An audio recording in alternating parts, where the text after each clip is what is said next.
Welcome to the read smarter. आज हम एक ऐसी किताब की यात्रा पर निकलेंगे जिसे 2500 साल पहले लिखा गया था, लेकिन जिसकी सीख आज भी युद्ध के मैदान से लेकर व्यापार की रणनीतियों तक हर जगह लागू होती है। ये सिर्फ एक किताब नहीं, ये एक युद्ध का मंत्र है। ये है द आर्ट ऑफ वॉर। अध्याय 1। युद्ध की धड़कन। एक घने जंगल में युद्ध की आहट सुनाई देती है। एक राजा अपने सेनापतियों के साथ युद्ध की रणनीति बनाने में जुटा है। तभी एक बूढ़ा लेकिन तेज आंखों वाला व्यक्ति कमरे में प्रवेश करता है। उसका नाम है सुन त्जू। राजा पूछता है, क्या तुम युद्ध जीत सकते हो बिना लड़ाई के?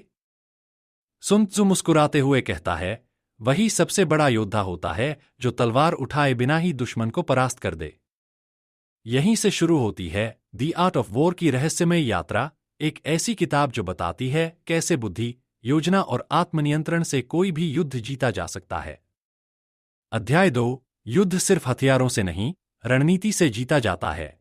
सुन त्जू कहता है, युद्ध की कला में सबसे पहले जानना जरूरी है कब लड़ना है और कब नहीं। राजा चौंकता है, अगर दुश्मन हमला कर रहा हो तो क्या ना लड़े? सुन त्जू मुस्कुराता है, अगर तुम जानते हो कि कब पीछे हटना है, तभी तुम जानते हो कि कैसे जीतना है।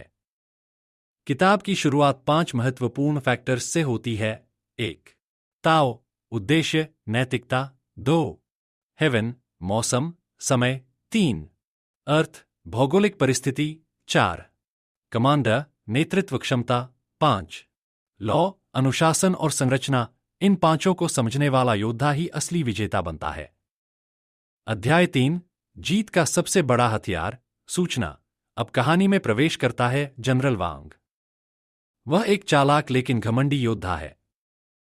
उसने कभी हार नहीं मानी, पर वो सिर्फ तलवारों पर भरोसा करता है। सुन त्जू उसे एक प्रश्न देता है, अगर तुम्हें दुश्मन के प्लान का पहले से पता हो, क्या तुम युद्ध में कभी हार सकते हो? वांग चुप हो जाता है। किताब सिखाती है, जानो अपने दुश्मन को, जानो खुद को, तो 100 युद्ध भी हार नहीं सकते। यानी जानकारी ही शक्ति है। अध्याय 4। छल और भ्रम की कला।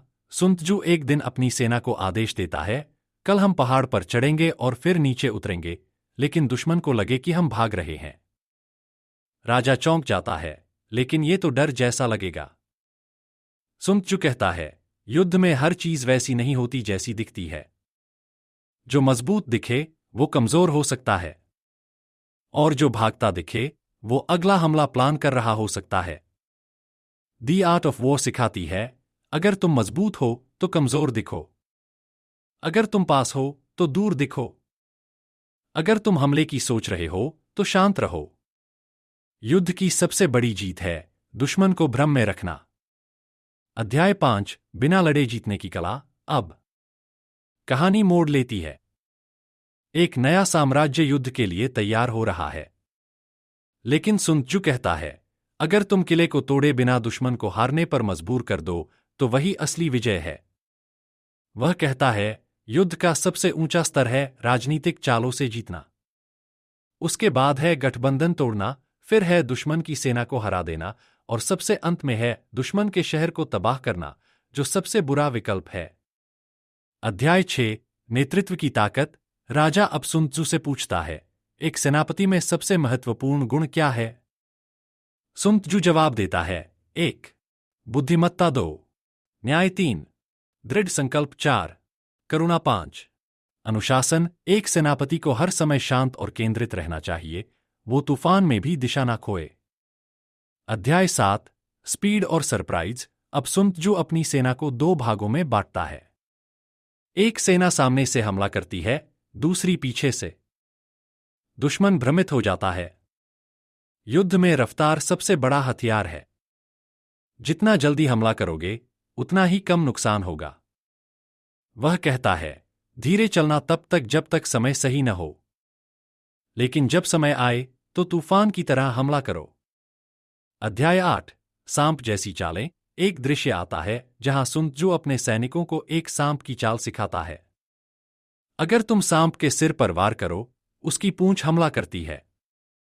पूंछ पर वार करो तो सिर हमला करता है। शरीर पर मारो तो सिर और पूंछ दोनों उठते हैं। वह सिखाता है तुम्हारी सेना ऐसी होनी चाहिए जो एक इकाई की तरह हर दिशा से प्रतिक्रिया दे। अध्याय 9 समय और जगह का महत्व। अब कहानी एक ऐसे युद्ध की ओर जाती है जहां सुन त्सू की सेना ऊंचाई पर है और दुश्मन नीचे। जिसके पास ऊंचाई है उसके पास फायदा है। दी आर्ट ऑफ वॉर बताती है युद्ध में जगह का चुनाव ही आधी जीत है। खुले मैदान में कभी न लड़ो अगर दुश्मन ऊंचाई पर हो। झाड़ियों और जंगलों में लड़ाई तभी करो जब तुम्हारे पास ज्यादा जानकारी हो। अध्याय 10 रहस्य ही असली ताकत है। सुन त्सू अब अपनी सेना में जासूसों को भेजता है। युद्ध जीतने का सबसे सटीक तरीका है दुश्मन की योजना को पहले ही पता करना।